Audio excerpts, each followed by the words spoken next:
The world's most valuable tropical hardwood is now officially endangered. This is teak, Tectona grandis, a majestic deciduous giant that has shaped civilizations across South and Southeast Asia for over 2,000 years. Its timber built temples, palaces, and ships. Its name comes from Theku, a word from Kerala, India, where teak has been traded since ancient times. Teak can reach 45 meters tall and live for over 200 years. Some specimens in undisturbed forests have exceeded 500. Its wood contains natural oils and silica that make it resistant to water, termites, and decay. Teak has been found intact in 2,000-year-old Indian cave temples. A mature teak plantation can sequester 3 to 8 tons of CO2 per hectare per year.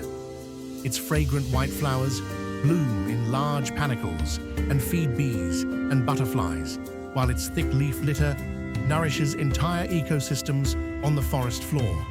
Plant teak at the onset of the monsoon, in deep, well-drained soil with a pH between 6 and 7.5. It's a full sun species. Give it space and light. In plantations, start at 3 to 4 meters apart and thin progressively to promote strong, straight growth. Do plan for thinning and weed control in the first few years. Neglecting this severely stunts growth. Don't plant teak in waterlogged soil or frost-prone areas.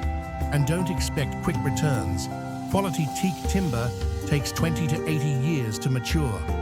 Teak built empires and sailed oceans. Now listed as endangered, this tree needs us as much as we have always needed it. Plant one, protect many, restore, protect, inspire.